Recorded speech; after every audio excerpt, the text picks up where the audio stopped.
Hey, salut tout le monde, c'est Ludo de la boutique LudiWorld. Je suis vraiment très heureux de vous retrouver aujourd'hui pour un petit débrief du championnat de France Flesh and Blood.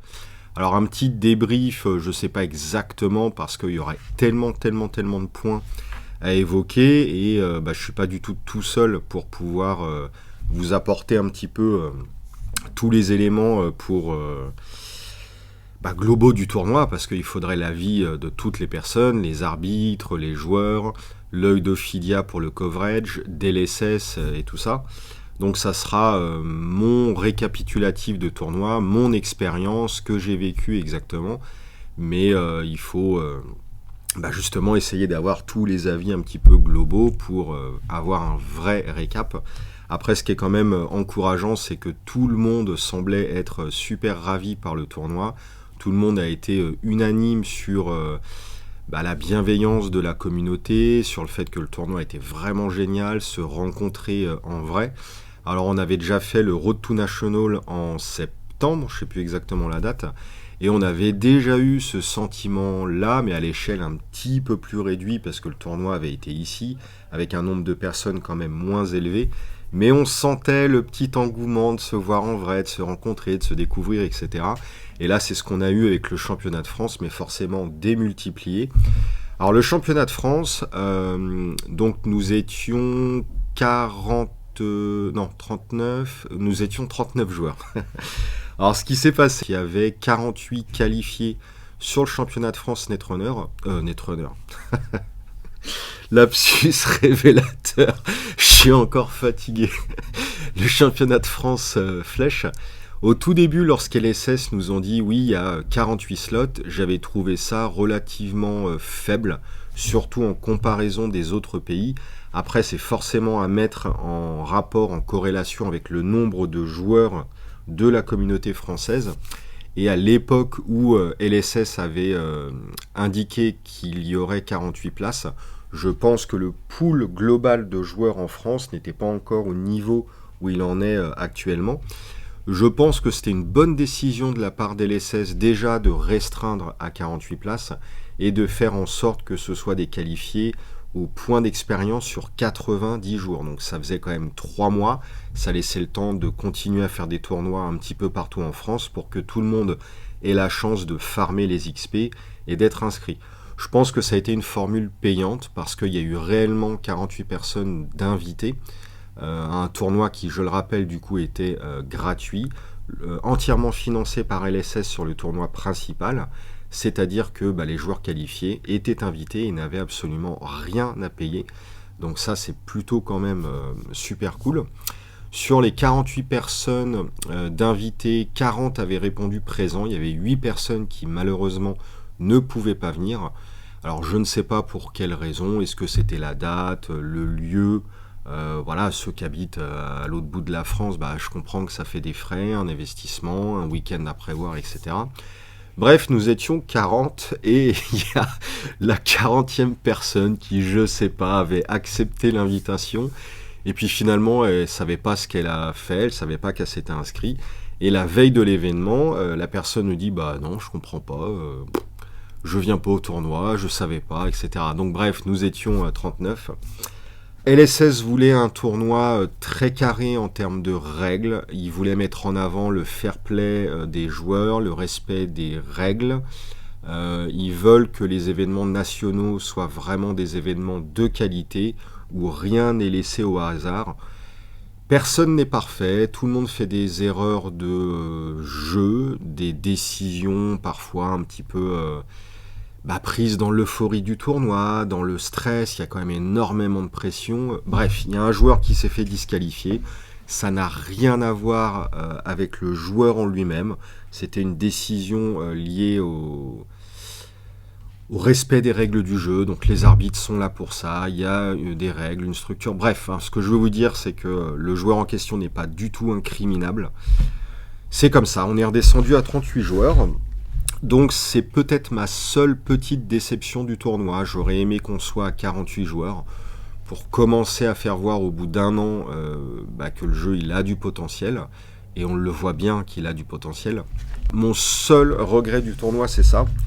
Donc la petite vidéo d'aujourd'hui, c'était pour remercier un petit peu tous ceux qui ont été impliqués de près ou de loin dans le tournoi. C'était pour vous donner un petit peu mon feedback. Je vais vous diffuser en même temps que je parle pour le restant de cette vidéo des petites images qui ont été photographiées ou filmées. J'ai vraiment essayé de profiter du tournoi, de profiter à ma manière puisque je ne jouais pas. J'ai finalement très peu vu de game. J'ai regardé une partie du match du draft de Poisoned jour 1, ronde entre 6 et 8, je ne sais pas exactement laquelle. J'ai vu 2-3 portions de match comme ça, mais finalement j'étais totalement détaché des parties. Je m'occupais un petit peu du stand Ludi World. J'ai fait un petit peu de vidéos quand même où j'ai interviewé les joueurs. Et puis tout simplement j'ai pris du plaisir à être avec vous, à discuter, à vous découvrir. On a discuté de tout et de rien. J'ai fait une partie de Netrunner dans le week-end. Enfin, c'était un week-end pas trop détente finalement, parce que j'ai travaillé, voilà. Mais j'ai essayé de l'orienter plutôt détente et de profiter vraiment de vous intégralement, d'être au cœur de la communauté. Et c'est un réel plaisir. Alors, autant quand LSS m'a proposé l'événement, j'ai dit évidemment oui tout de suite. Je pouvais pas passer à côté du truc. J'ai pas eu la pression au début. Je savais que ça allait être de l'organisation. Pour l'avoir déjà fait sur Netrunner, voilà, je sais ce que représente un tournoi à plus d'une quarantaine de joueurs, on va dire. Bien que ça n'a rien à voir avec les tournois à 400, 500, 600, 800, 1000 joueurs, 2000 joueurs de Magic, ça je n'ai jamais fait et je pense que je ferai jamais, c'est pas du tout à ma portée, je pense. Mais voilà, je savais que ça serait un petit peu de travail, j'ai pas eu trop de pression au début, mais c'est courant septembre, octobre, où là ça commençait vraiment à monter, et dans les derniers jours j'étais vraiment stressé de ouf. Non pas stressé parce que le tournoi n'était pas préparé, parce qu'on l'avait préparé avec tout le monde, que je vais citer après. On avait des checklists, enfin tout était cadré. Je ne sais pas réellement ce qui me faisait peur, mais c'est la peur de l'inconnu, de l'incident du jour J qui fait que potentiellement ça peut foutre en l'air mais tout le tournoi. Et ça, je pense que c'est dans tous les métiers un petit peu de prestations, de spectacles ou une pièce de théâtre, un concert, enfin n'importe quoi ou qui se déroule en temps réel. La peur de l'inconnu au dernier moment, voilà. Donc ça me stressait. Après, on avait, voilà, comme je le disais, une petite checklist où tout était quand même plus ou moins quand même bien préparé. Et effectivement, on n'a rien oublié, il n'y a pas eu d'accro. Enfin voilà, bon, super cool. Je voulais remercier qui? Alors la liste est courte, mais à la fois longue. Donc je voulais remercier évidemment en tout premier lieu LSS, James White et toute son équipe. Parce qu'évidemment, sans eux en tout premier lieu, il n'y a pas de Flesh and Blood. Sans leur très grande communication, sans leur professionnalisme, etc. Enfin, je l'ai dit à plusieurs reprises depuis 1 an que le jeu est sorti. Je n'ai jamais vu un éditeur aussi proche de leur communauté, aussi proche de leur boutique, aussi carré. Alors, ils ont fait quelques erreurs, ils en feront encore, etc. Tout n'est pas 100% parfait, mais franchement, c'est les meilleurs dans ce style de jeu-là à l'heure actuelle. FFG sont morts, sont inexistants. Bon, Magic, c'est Magic. Mais même Yu-Gi-Oh! Pokémon, c'est très carré. Mais bref, pour moi, c'est l'éditeur number one du moment, que ce soit en termes de jeu, de game design, de distribution, de jeux organisés, etc. Enfin bref, LSS, mais merci énormément. Donc un grand merci à LSS.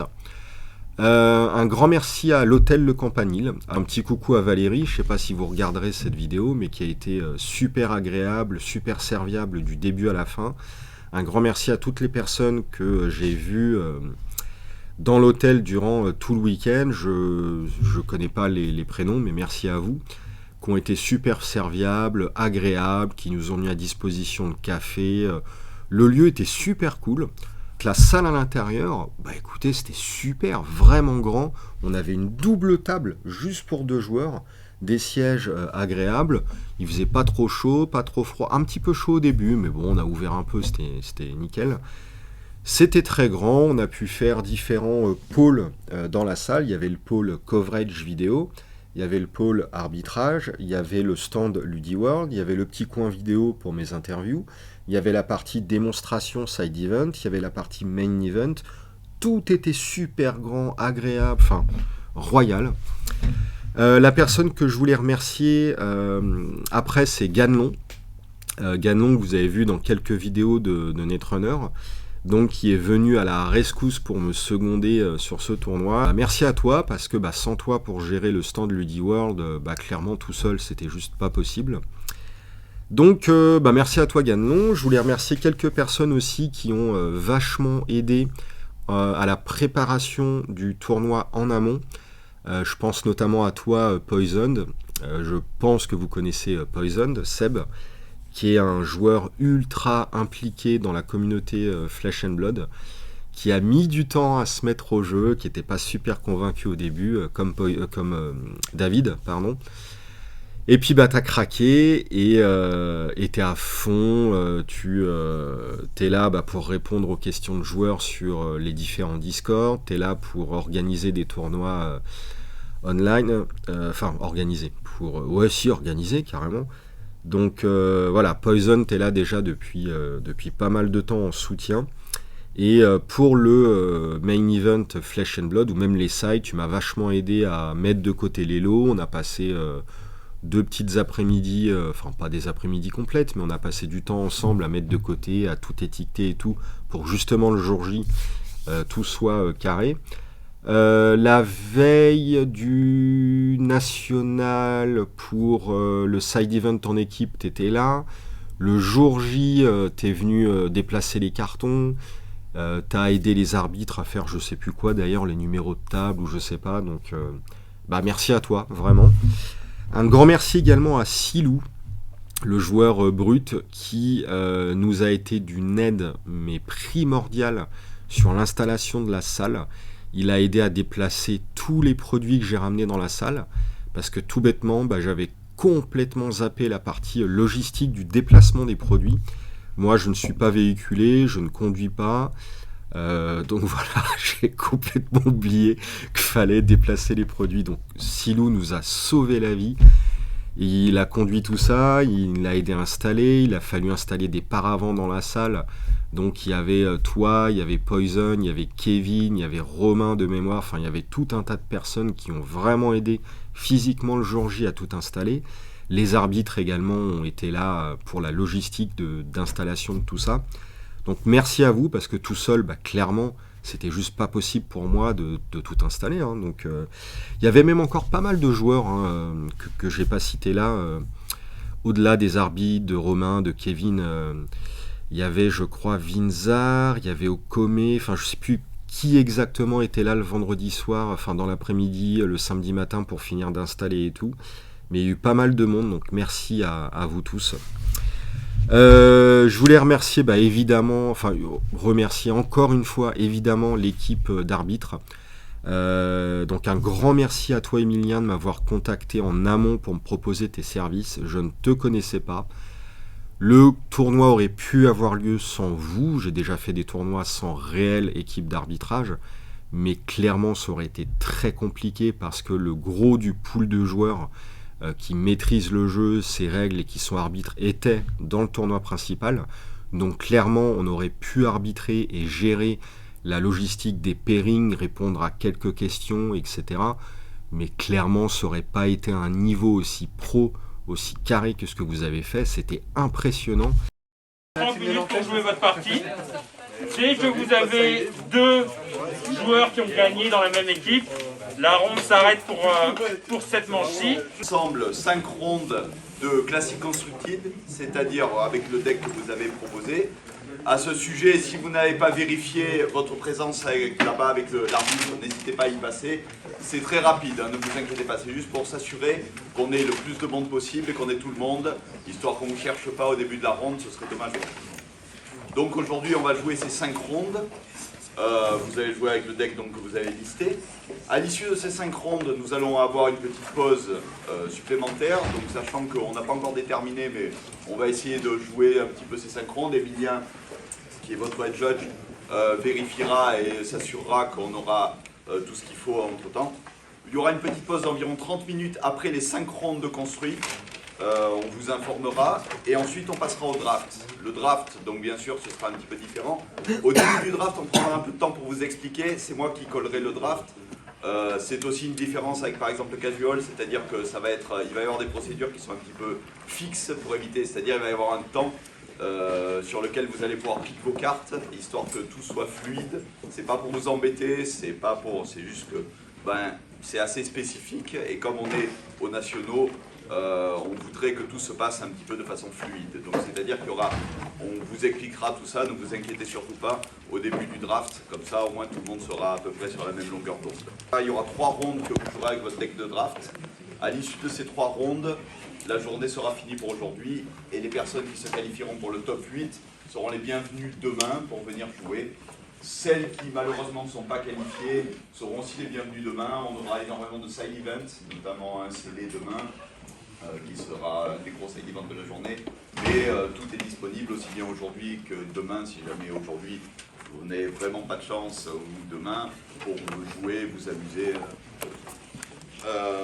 On va vous demander une petite chose aujourd'hui en plus, c'est de noter les changements de points de vie sur papier. C'est-à-dire à l'ancienne, vous allez avoir un petit bout de papier. Pourquoi on va vous demander ça? Quand vous avez des dés, les dés ils peuvent bouger, ils peuvent tomber. Quand vous avez une application, il peut y avoir un souci, il peut y avoir un problème. Emilien a donc demandé à ce que l'on note aujourd'hui les changements de papier pour pouvoir également voir quels ont été les changements au cours de la partie, s'il y a eu quelque chose où vous n'êtes pas d'accord. Comme ça, à chaque fois qu'il y a un changement de point de vie, vérifiez avec votre adversaire une rapide confirmation. Comme ça, ça évitera tous les problèmes. Le but de la journée, encore une fois, en professionnel ou pas, est que tout le monde s'amuse et qu'il y ait une bonne ambiance et que ça se déroule le mieux possible, surtout pour vous. Comme ça, au moins, vous êtes sûr que vous passerez une bonne journée avec nous. Et on est là pour ça, que ce soit le Théo qui est là-bas, que ce soit nous. Notre optique est vraiment que vous passiez vraiment un bon moment, sans oublier qu'aujourd'hui, voilà, il faut faire quand même attention à certaines petites choses. Si vous avez des questions, si vous avez des demandes sur tout ce qui concerne justement le changement de casual à professionnel, n'hésitez pas à vous rapprocher de nous, on fera au mieux pour vous aider, pour vous guider. À ce sujet, si vous avez maintenant des questions, je suis à votre disposition. N'hésitez pas tout au long de la journée, on est là, il y a toute l'équipe qui est disponible pour vous. Et on fera au mieux pour que ça se passe très bien et j'en suis sûr que ce sera une très bonne journée pour tout le monde. Voilà, merci pour votre attention en tout cas, monsieur. On va, autant que possible, s'assurer que vous ayez un bon tournoi, mais également que les gens qui nous observent aient un bon tournoi également. Donc, encore plus que hier, je vais vous demander d'être extrêmement clair dans ce qui se passe, extrêmement propre dans votre jeu, que ça soit au niveau de l'aspect technique du jeu, mais également au niveau de votre comportement. L'objectif est de donner une bonne ambiance et une bonne image de la communauté. Et donc, lorsque vous interagissez avec votre adversaire, n'oubliez pas que c'est un excellent joueur qui mérite tout votre respect et votre comportement doit démontrer que vous êtes conscient de ça. Vous aurez accès au decklist de votre adversaire. La raison est la suivante, on a eu une journée de stream hier et on ne veut pas que les joueurs qui étaient en coverage aient un désavantage parce que leur adversaire a pu observer leur partie et leur deck en action pendant une journée. Et donc pour essayer d'équilibrer un peu cet avantage, vous aurez la decklist de votre adversaire que vous pourrez consulter avant de sideboard. Vous avez autant de temps que vous avez besoin. Je vais cependant vous demander que chaque tour se déroule au même rythme que hier. Donc quand vous jouez, vous faites comme si vous aviez 50 minutes, mais en vrai, on a envie de voir qui gagne et on a envie du coup que la partie aille jusqu'à son terme. Donc si votre adversaire joue trop lentement, impliquez un arbitre. Chez moi, on sera disponible pour observer vos parties. Je pense qu'à 2 arbitres pour 4 parties, on devrait être pas mal dispo, donc n'hésitez vraiment pas. J'ai vos pairings qui sont sur les tables, donc vous pouvez tout à fait trouver votre adversaire, vous installer. La seule chose que je vais demander, c'est que la table de pierre, vous alliez en feature match. J'ai découvert finalement avec vous, donc un grand merci à Emilien de m'avoir contacté, qui a mis en place l'équipe d'arbitres qu'on avait. Donc H, un grand coucou à toi, je t'ai rencontré pour la première fois, Donc je t'ai vraiment apprécié, t'es quelqu'un de super sympathique. Également Gérard et Frédéric, avec qui on a discuté quand même pas mal. Tous les deux sympas. Donc Frédéric, apparemment, on se connaissait de tournois de Netrunner à l'époque. Je t'avoue que visuellement, je me souvenais plus de ton visage. Mais maintenant, ton nom, prénom, ça me rappelle quelque chose. Gérard, que j'ai entièrement découvert, quelqu'un de sympathique, avec un petit accent chantant du Sud. Je viendrai à Saint-Raph, promis, si je viens. Donc merci à vous tous, vous toutes et tous, vous avez été vraiment super agréables, hyper pro, vous avez mené le tournoi, je n'ai rien fait sur cette partie-là le jour J, Je vous ai filé 2 rouleaux de scotch, un feutre, une imprimante, voilà, vous avez tout géré à la perfection. Tout a été carré, tout a roulé, que ce soit les rulings, la logistique, les gestions du draft, mais j'ai jamais assisté à un draft comme ça. Avec une tension, mais c'était pas une tension que vous nous avez amenée en disant attention, on est des très méchants arbitres, on est là pour punir, on est là pour sévir. Non, vous avez été bienveillants, vous étiez là pour nous aider. Un arbitre, c'est pas pour punir, c'est pour aider.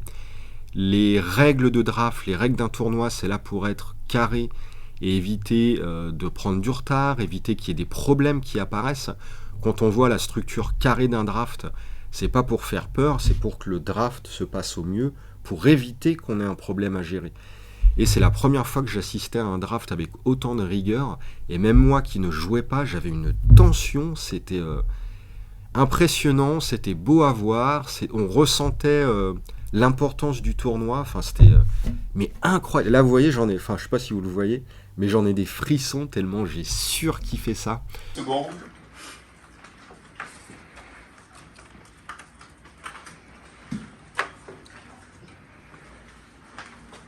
Prenez une carte, passez le booster à votre droite, vous allez recevoir 11 cartes. Vous avez maintenant 50 secondes.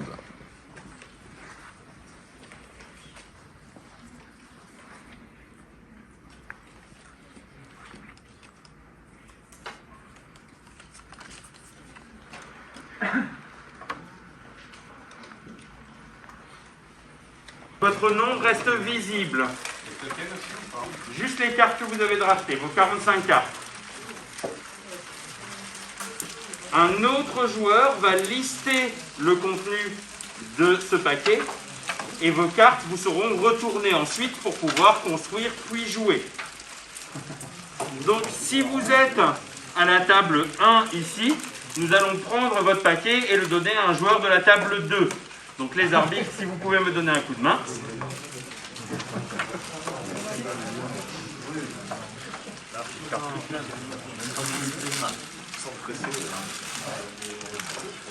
N'ouvrez pas les sachets avant qu'on vous le demande. Il y avait une question par ici. Non, pas toquer, pas toquer les cartes. Il n'y a plus de sachets ici. Je vais vous demander de rester silencieux, s'il vous plaît, pour ce processus. Donc, si vous êtes à la table 2, nous allons collecter vos sachets et les amener à la table 3, là-bas.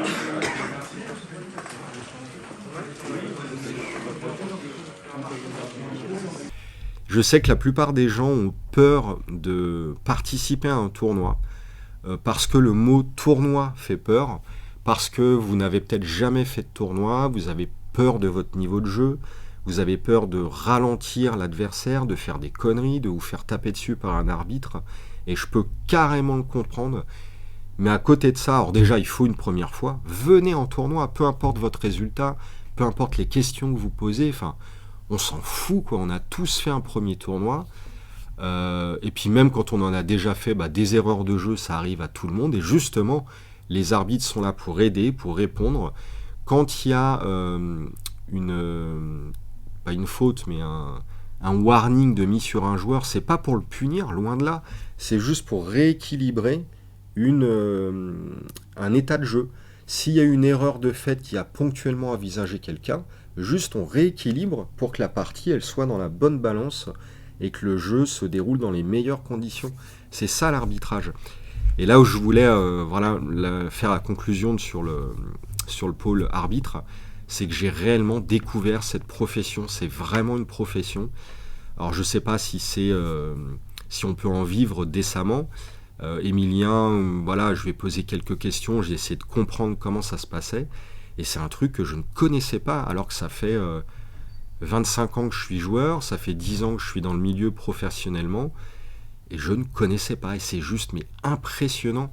Et les tournois sans arbitre, ça n'existe pas. C'est impossible.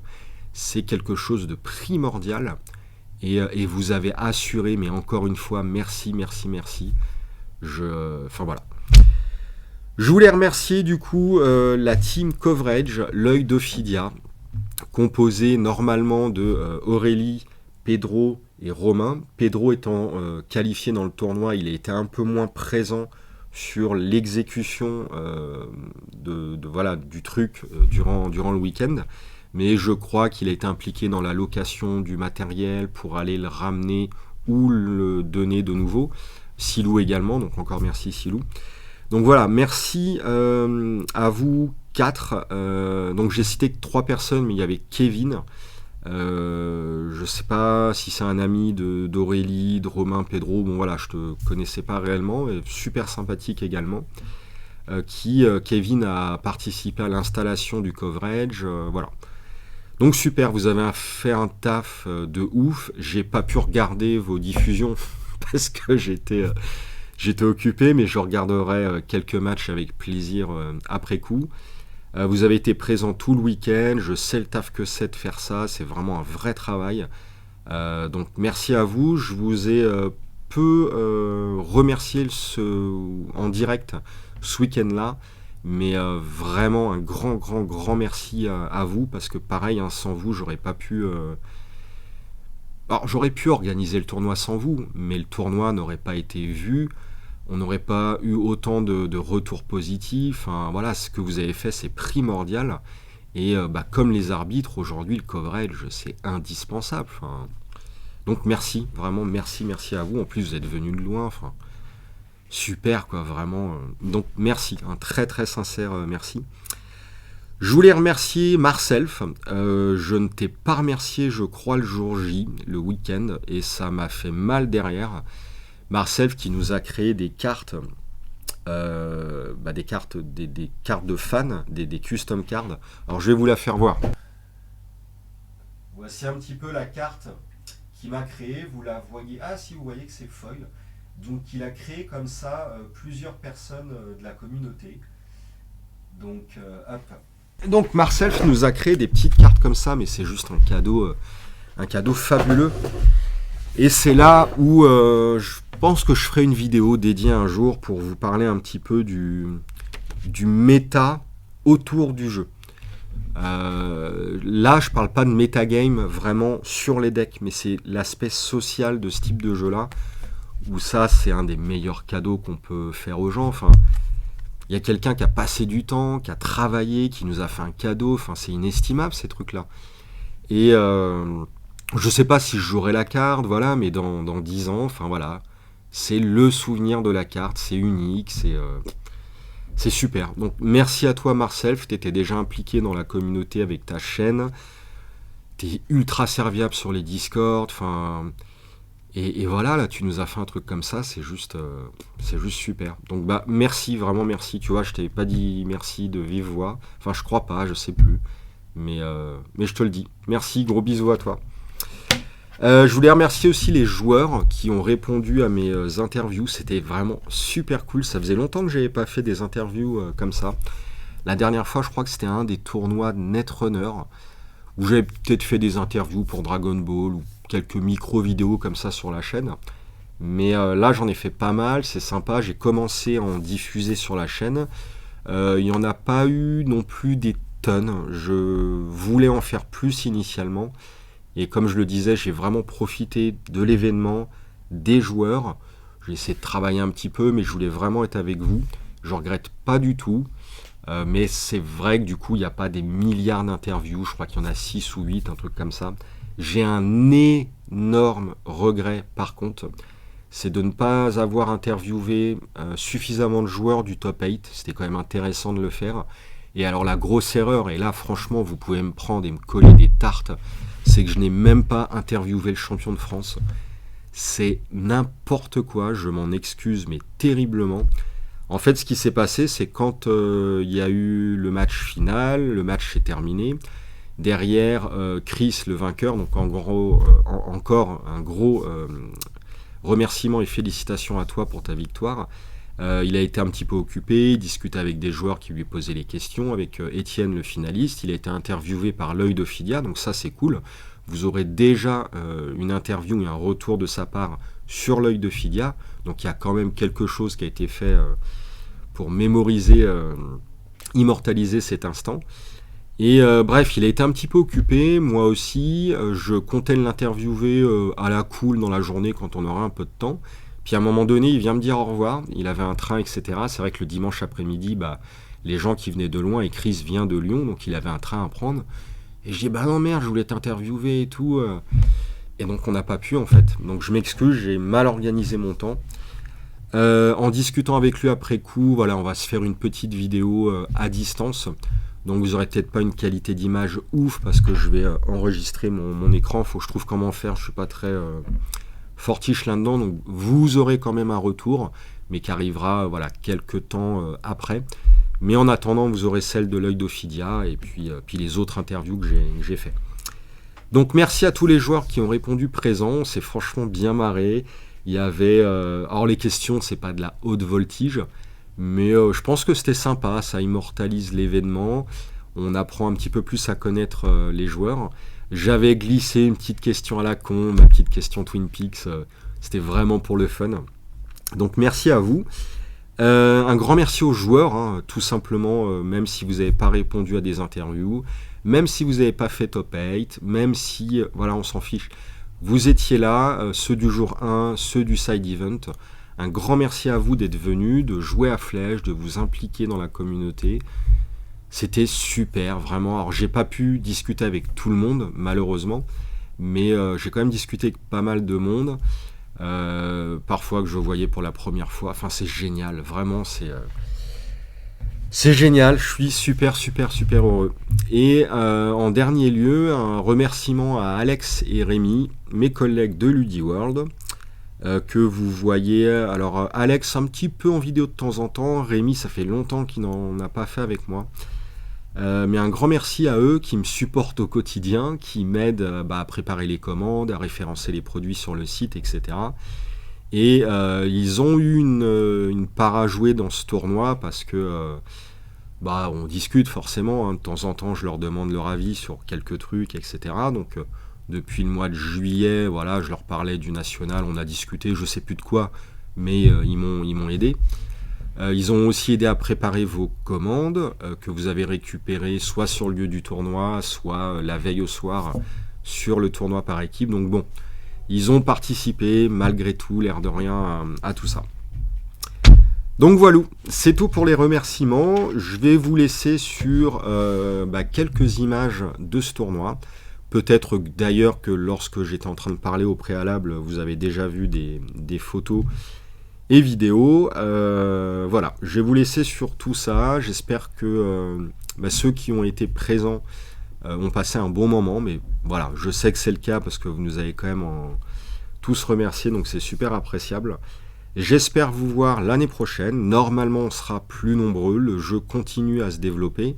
Aujourd'hui, 1 an après, est-ce que Flesh and Blood est une bulle qui s'est éclatée ? Est-ce que c'est un énième jeu qui va mourir dans quelques temps, etc. J'en sais rien. Clairement, la bulle, elle s'est pas dégonflée. Un peu moins de spéculation sur la first print, et c'est tant mieux. Malgré le nombre de joueurs grandissant, donc les print runs ont été augmentés, c'est certain. Le jeu s'installe, je pense que... alors on ne sait pas si le jeu mourra ou pas un jour. Tous les jeux sont morts à part Magic, Yu-Gi-Oh!, Pokémon. Pourquoi il en serait autrement sur celui-ci ? Je ne sais pas. En tout cas, ce qui est sûr, c'est que si ce jeu-là ne fonctionne pas et ne s'installe pas, il n'y a aucun jeu, mais absolument aucun, qui s'installera dans le temps. Enfin, à moins qu'il y ait un éditeur avec encore plus de moyens, pas forcément les moyens financiers, bien qu'il y ait des moyens financiers derrière, hein, parce que pour faire ce qu'ils font en qualité de graphisme, que ce soit le template, les illustrations, le jeu organisé, enfin, si ce jeu-là ne fonctionne pas, pour moi, il n'y en a aucun qui fonctionnera plus jamais. C'est impossible de faire le niveau de travail qu'ils font. Donc pour moi, il a toutes les chances de s'installer vraiment dans la durée. Et je garde espoir. Donc je pense que le vrai bilan, ça sera dans 2-3 ans. On arrivera vraiment au premier stade du jeu où la plupart des jeux sont morts déjà au bout de 5-6 ans. Donc ouais, dans 2 ans, ça fera 5 ans. Voilà, je pense qu'il y aura un bilan au bout de 5 ans. Et après, je pense qu'il y a un deuxième stade au bout de 6-8 ans où on verra ce qu'il en est. Mais bah, vraiment, j'ai toute confiance en ce jeu-là. Et on le voit bien, il y a aussi un indicateur. Alors, enfin, vous le voyez peut-être pas forcément. Mais il y a un des indicateurs, c'est la communauté Magic. Quand la communauté Magic ne serait-ce daigne à regarder ailleurs que Magic, juste retirer les œillères et voir ce qui se passe autour, c'est déjà un premier indicateur, et là c'est le cas. La communauté Magic réalise que Flash Edge existe, s'y intéresse et commence à y jouer. Et ça déjà c'est pour moi un premier point. Non pas que la communauté Magic soit déterminante sur le succès d'un jeu, mais c'est une communauté qui est quand même importante en termes de nombre de joueurs. Magic, c'est le jeu numéro 1, donc forcément, il y a des gens qui achètent Magic. Donc voilà, c'est quand même un premier indicateur. Et pour que le jeu plaise aux joueurs de Magic, c'est qu'il est suffisamment accessible. Enfin, pour moi, en tout cas. C'est les explications que j'ai trouvées. Mais suffisamment accessible, parce que Magic est simple, hein, suffisamment profond pour maintenir les joueurs, les capter. Et ce que veulent aussi les joueurs de Magic, c'est un peu de pimpage, un peu de haute rareté, un peu d'excitation au booster, un marché des cartes, voilà, enfin ils veulent retrouver ce qu'il y a dans Magic, ils veulent retrouver une structure de tournoi. Flash a totalement émulé l'ancienne structure de tournoi et du circuit pro de Magic. Il y a une communauté qui est grandissante et active, et ça c'est primordial pour les joueurs de Magic, parce que des jeux qui sont bien meilleurs que Magic, je vais pas dire que c'est tous, mais il y en a eu pléthore depuis 20 ans. Donc si Flash fonctionne, c'est pas parce qu'il est meilleur que Magic, parce que tous les jeux le sont presque, c'est parce qu'il y a des joueurs qui y jouent. Et ça, Magic est imbattable, c'est la plus grande communauté, et je comprends totalement qu'on puisse accepter de jouer à un jeu qui a des défauts, mais parce que justement on trouvera des joueurs pour y jouer. Jouer au meilleur des jeux alors qu'il n'y a pas de joueurs, voilà, bon bref, c'est un autre débat. Donc je sais plus pourquoi je parlais de tout ça, mais le jeu grandit, attire des joueurs, donc voilà, c'est vraiment en bonne voie pour que ça s'installe. Bref, donc voilà pour ma petite vidéo du bilan. Je suis ravi de tout, du jeu, du déroulement du tournoi, de la communauté. Après, je suis personne, hein. Vous voyez, je suis pas l'éditeur, j'ai aucun pouvoir sur sa pérennité en France. Il se murmure une version française. Il y a des bruits de couloir, voilà, mais pour l'instant, j'ai pas d'infos. Je suis absolument personne, j'aurai aucun pouvoir sur la VF à venir, sur sa distribution, sur le jeu organisé. Alors si on me propose un poste, hein, coucou les ayants droit de la VF, je suis là. Donc voilà, je suis personne, mais ça me fait plaisir. Enfin, j'ai été, comme sur pas mal de jeux un peu de niche, j'étais là au début parce que je kiffe être là au début des jeux, et des jeux naissants qui sont pas connus. Parce que je kiffe ça, c'est moi-même, je kiffe le game design, je kiffe découvrir, je kiffe comparer les jeux entre eux, mettre en avant ce qui me plaît dans un jeu et pourquoi ce jeu-là a un intérêt par rapport à un ancien. Enfin, bon, je pense que vous commencez à me connaître. Et j'étais là au début juste parce que je suis là au début de tous les jeux, et je suis là, enfin... Bref, donc j'ai kiffé être là au début, et là, voir le jeu qui s'étend, et voir des joueurs qui me disent « Ludo, t'avais raison, merci de nous avoir... ça fait super plaisir. Et un tournoi comme ça, au bout d'1 an, c'est un petit peu la conclusion, le bilan de toute cette première année de travail où le jeu est un peu embryonnaire, émergent, où il faut le faire connaître. Et ça, c'est génial, mais c'est super. Donc, je suis très très content de ce tournoi, très content de cette première année. J'ai été stressé, mais au final, ce stress s'est transformé en adrénaline. Enfin, c'est toujours le truc... Bon, bref, allez, je vous abandonne là. Merci à tous, des gros bisous. N'hésitez pas à commenter la vidéo, à la partager, à vous abonner à la chaîne. C'est super important parce que moi, sans commentaire de votre part, les seuls retours que j'ai sur vous, c'est le nombre de vues et le nombre d'abonnés, en fait, tout simplement. Donc je fais pas ça pour avoir 10 000 abonnés, je m'en fiche, en fait, ça sert à rien. Mais malgré tout, je passe quand même pas mal de temps à faire les vidéos là. Et quand une vidéo est vue par plein de monde, appréciée, c'est déjà un premier retour que j'ai. C'est super appréciable de voir que je ne fais pas tout ça pour rien. Et l'autre retour, alors c'est encore mieux, c'est des commentaires. Que ce soit des commentaires positifs ou négatifs. Et à la limite, je trouve que les commentaires négatifs sont plus intéressants parce qu'ils sont quasi inexistants. Souvent, on dislike une de mes vidéos sans même m'expliquer pourquoi. Ça n'a aucun intérêt de faire ça parce que je ne sais pas quoi améliorer. Alors qu'un commentaire négatif construit, c'est génial. Ils sont même souvent plus intéressants que les positifs. Parce que les positifs, à la limite, si j'avais 100% de likes positifs ou que des commentaires positifs, je me dis j'ai rien à améliorer en fait. Alors qu'un commentaire négatif, ça c'est super intéressant. Donc n'hésitez pas à vous abonner, à liker, dislike, on s'en fout, mais au moins commenter ce qui va pas, que je puisse cibler à continuer. Et derrière tout ça, même si j'aime pas du tout faire ça, n'hésitez pas à me soutenir, à soutenir LudiWorld via la boutique. Parce que c'est super important. Moi, c'est un travail. Sans argent, je ne peux pas travailler. Il y a l'activité boutique LudiWorld qui me prend quand même beaucoup de temps. Mais ce que j'aimerais, c'est qu'on puisse être une personne au moins, encore en plus, pour me délester de certaines tâches qui doivent être faites sur LudiWorld pour pouvoir me consacrer vraiment encore plus aux vidéos. Parce que c'est ce que je préfère, clairement. Et ça, sans soutien de votre part, en fait, c'est impossible. Et clairement, il faut de l'argent, tout simplement. Il faut appeler un chat. Il y a le loyer qui est à payer, c'est extrêmement cher ici. Il y a toutes les charges à payer. Enfin bref, je suis pas là pour m'apitoyer sur mon sort, pour pleurer ou quoi que ce soit. Juste, il faut énormément d'argent pour travailler. Et j'aimerais me consacrer encore plus aux vidéos. Donc, vous qui regardez la vidéo, vous êtes 4500 abonnés. Je ne sais pas qui regardera cette vidéo-là.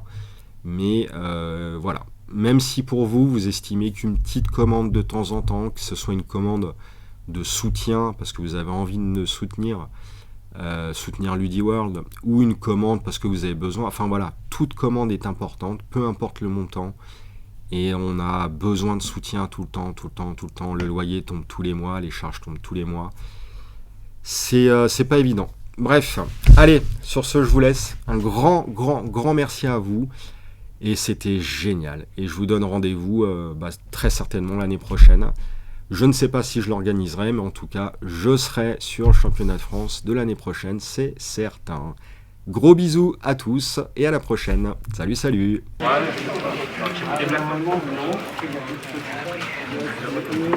Alors, bienvenue à ce draft, qui est donc un draft professionnel. C'est-à-dire qu'il ne va pas ressembler exactement au draft boutique dont vous avez l'habitude. On a une procédure qui est là pour s'assurer qu'on minimise autant que possible le risque d'erreur, parce que quand il y a une erreur en draft, c'est pénible à corriger.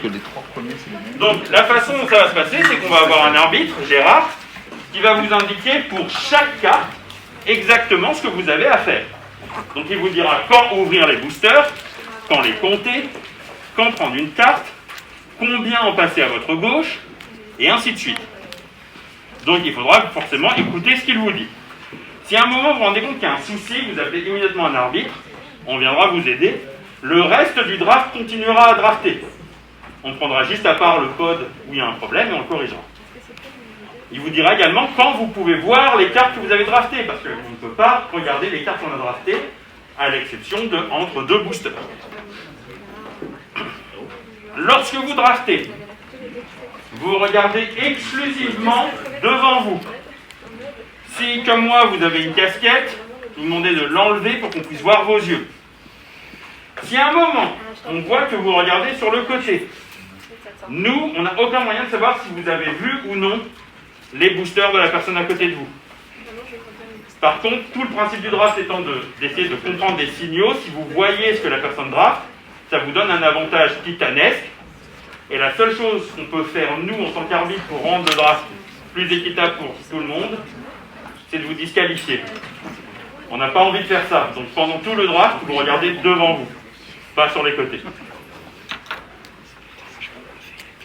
Lorsque vous aurez fini de drafter, on vous expliquera ce qu'est le petit sachet plastique en face de vous. Vous pouvez déjà prendre votre liste de decks, la plier de façon à ce que votre nom soit visible de l'extérieur et la mettre dans le petit sachet. On en est déjà. J'ai pas compris. T'as découpé?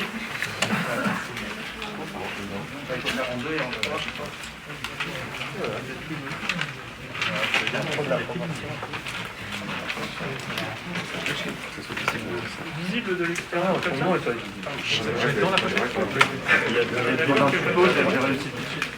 Si vous avez la moindre question, c'est le moment. Sinon, je vous laisserai donc entre les mains de la voix de Gérard, qui vous expliquera quoi, Gérard.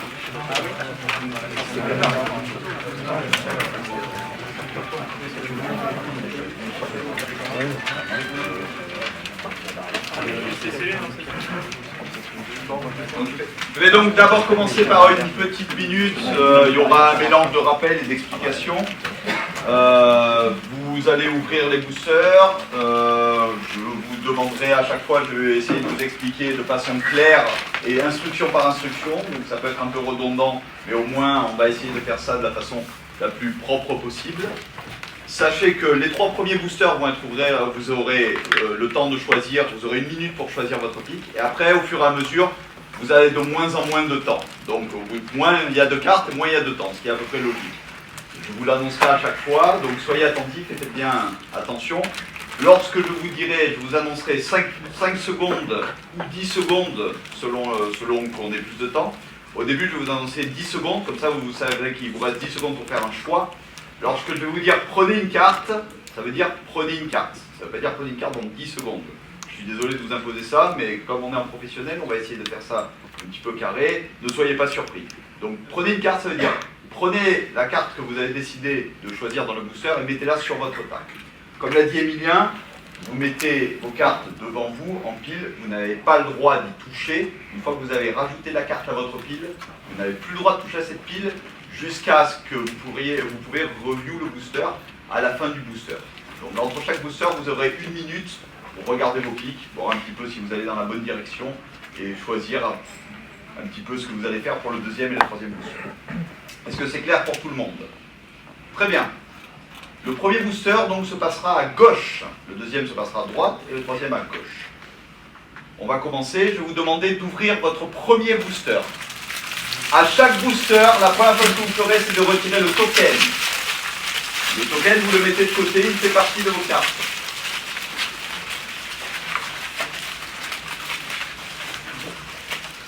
Et vous allez avoir 60 secondes, vous allez avoir 15 cartes, et vous avez à partir de maintenant 60 secondes pour choisir.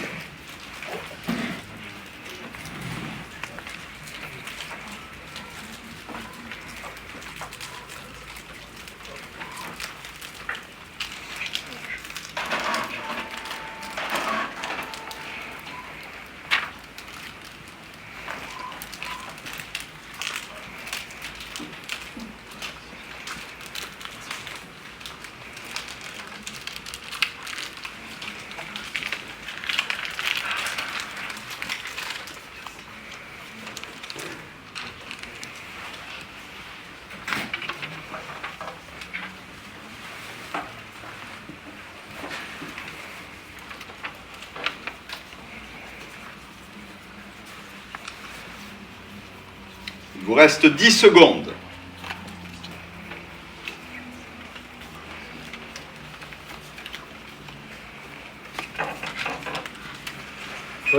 Choisissez une carte et posez-la devant vous. Passez le booster à votre gauche. Vous devriez recevoir 14 cartes. Vous avez maintenant 60 secondes pour choisir une carte.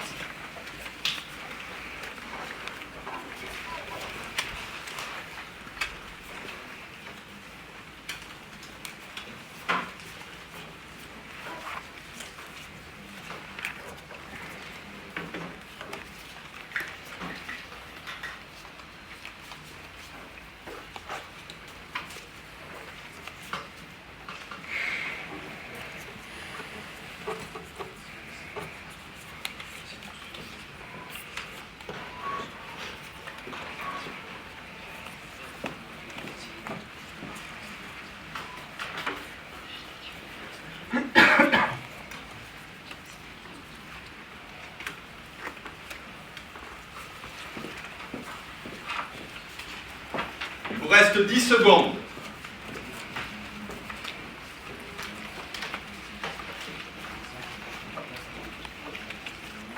Choisissez une carte.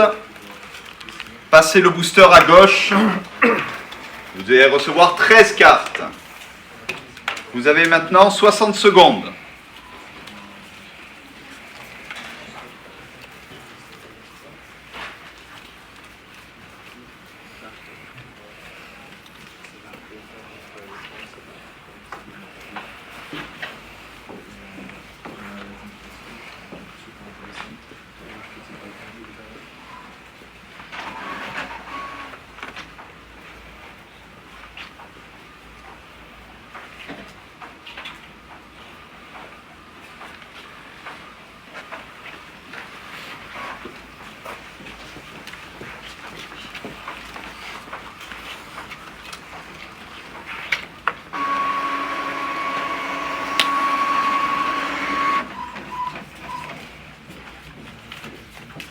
Il vous reste 10 secondes.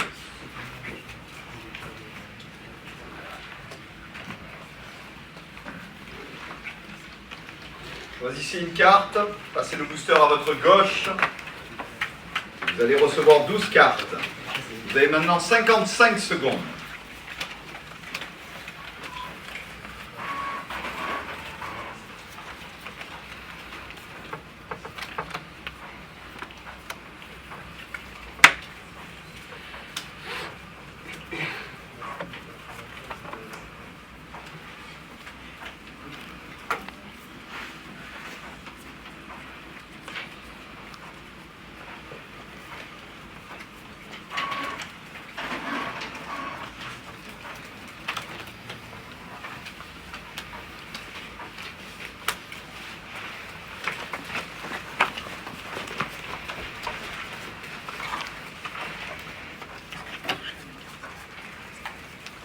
Il vous reste 10 secondes.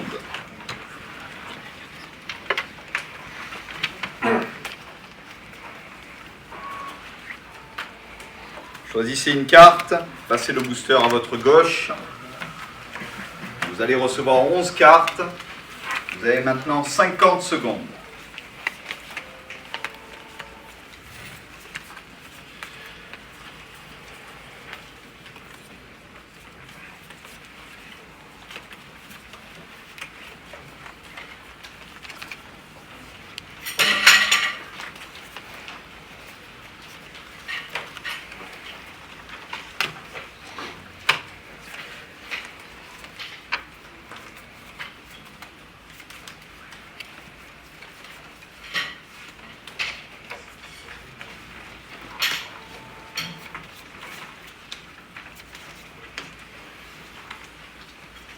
Il vous reste 10 secondes.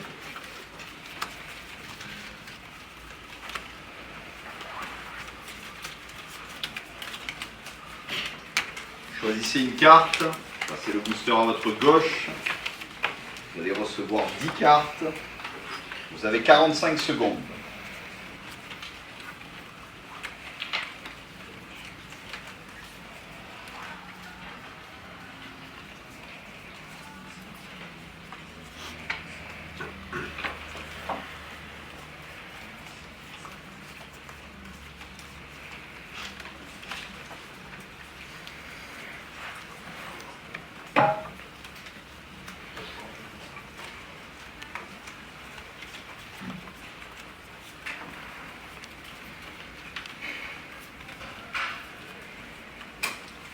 Il reste 10 secondes.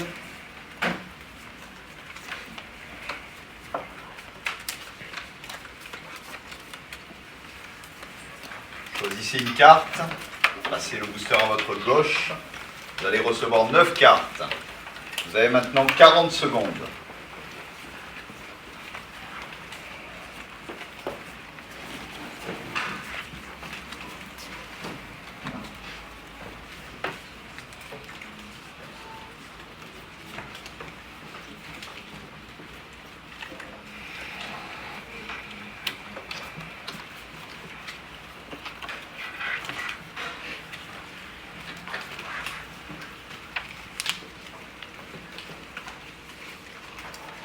Il vous reste 10 secondes.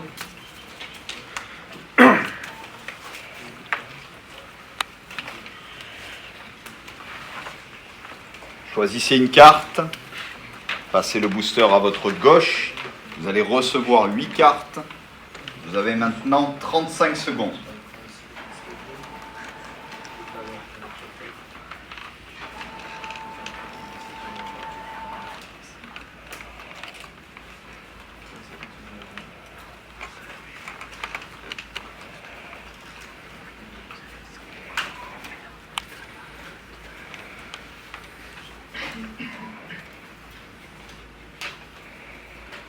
Il vous reste 5 secondes.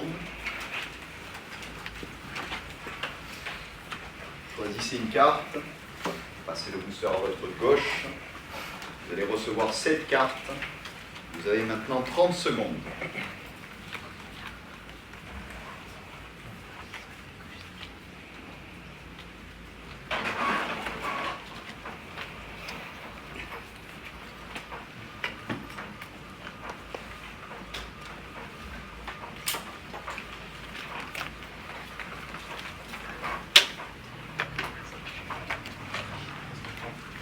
Il vous reste 5 secondes.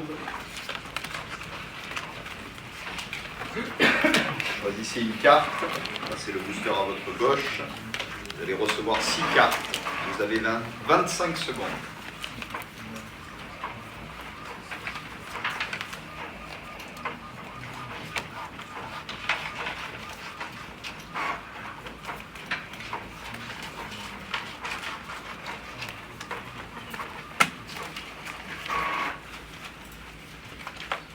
Il vous reste 5 secondes. Passez le booster à votre gauche. Vous allez recevoir 5 cartes. Vous avez 20 secondes.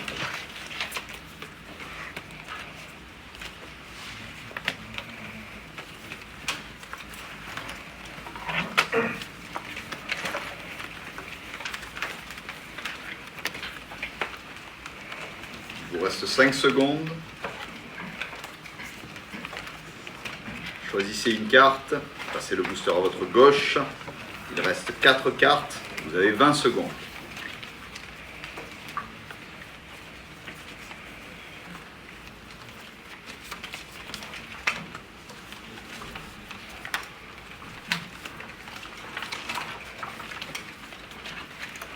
Il vous reste 5 secondes.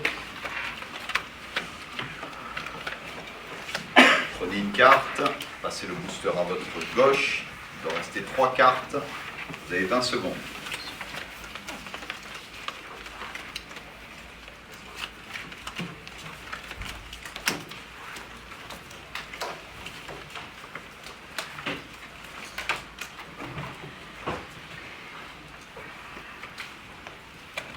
Il reste 5 secondes. Prenez une carte, passez le booster à votre gauche. Il doit rester 2 cartes. Vous avez 10 secondes.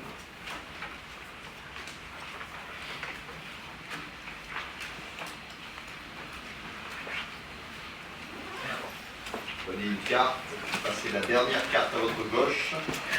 Vous allez maintenant avoir 1 minute pour regarder vos piques.